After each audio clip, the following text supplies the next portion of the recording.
Hi, today I'm going to look at an Igel UDP, which is running the 11.06 operating system. Igel have been kind enough to help me with getting the Workspace ONE Intelligent Hub embedded into the image. So I'm going to be testing enrollment of that into VMware Workspace ONE and looking at some of the things that we can do with the device. The device that I'm actually running is a Dell Latitude E6400. It's quite an old device, but I'm booting it into the UDP OS from a USB key. First things I need to do is enroll into Workspace ONE. So I can do that from the start menu. You can see there's an enroll option or from the desktop. So I'll do that.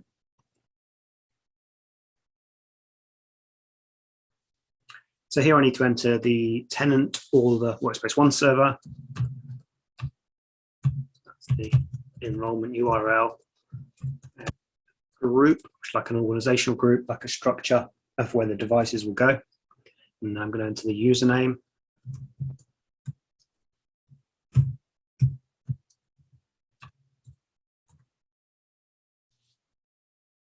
Okay.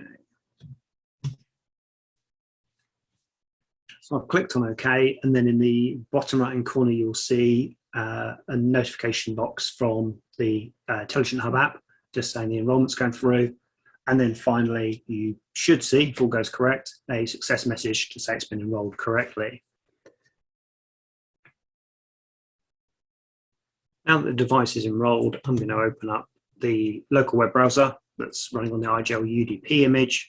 As the Workspace ONE console can be accessed via a browser, I could launch this from anywhere, but just for ease, I'm doing it from the same place.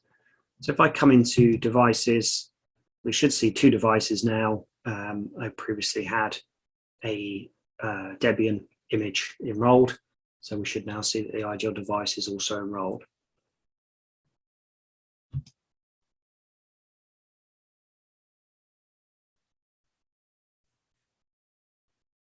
And so we can now see that there's two devices, one being the Debian image and one being the Linux device that I just enrolled. You can see that was enrolled 4 minutes ago. Clearly, it didn't take me 4 minutes to go from enrolling to accessing the console, but I needed to pause the video temporarily, so that's why there's a couple of minutes been added on there. Before we go and look at the device itself, I'm just going to quickly go into resources. If you're familiar with Workspace ONE, you'll be very familiar with the profile section. One thing you may not have seen is that now when you go to add a profile, dependent on the tenant that you're running, then you should now see a Linux tab here, which may be new to some of you. From here, I can create a profile for Linux now with some custom configs, certificates, credential delivery, Wi-Fi configuration, those sort of things. So not as feature-rich as, say, Windows management, but clearly over time that'll be something that will be being developed.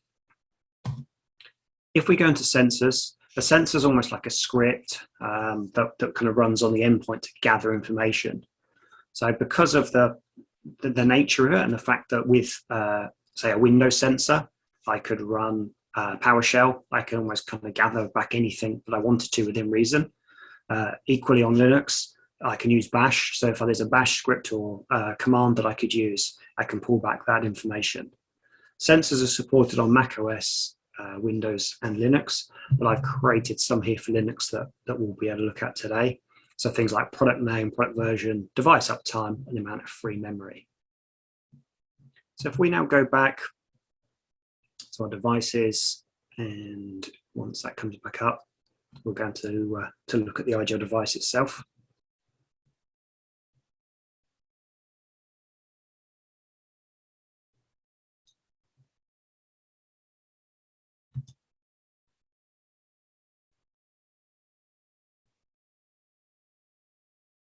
Okay, so that should just be coming back up.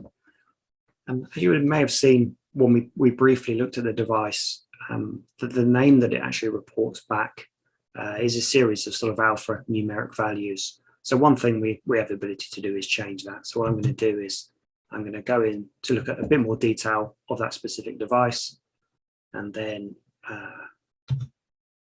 you'll see along the top here, you have an overview of the device, information about profiles and apps and those sensors, as well as user information and some sort of troubleshooting and log files from here. And then from up here, from new actions, we have the ability to obviously delete the device. You might want to wipe it out so it's not being managed via Workspace ONE anymore, as well as doing those sort of sensor queries or looking at device information. So what I'm going to do is I'm going to hit sensors, and that will force a quick sync up of the sensors. And then I'm going to also do edit device, because I'm not a huge fan of the display name there, so I'm going to simplify that. Just make that Igel UDP. Pretty generic, but I've only got one device, so that's not a big problem.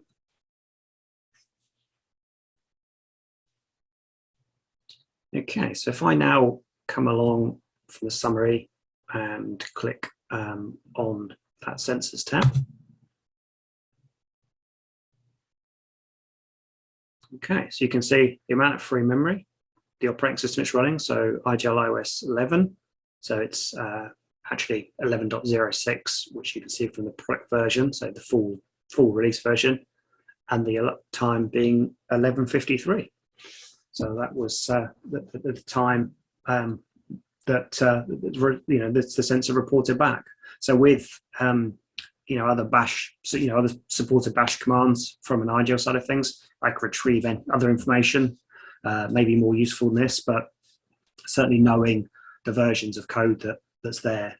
And Igel clearly have their own management software, but actually being able to bring your whole estate together, whether that's mobile devices, desktop devices, laptops, whether it's a mixture of operating systems like iOS and Android and Linux and Chrome, and now to be able to bring into the fold thin clients as well, just gives you that full visibility of your assets and gives you a clearer picture of what's in your environment and how people are accessing the environment.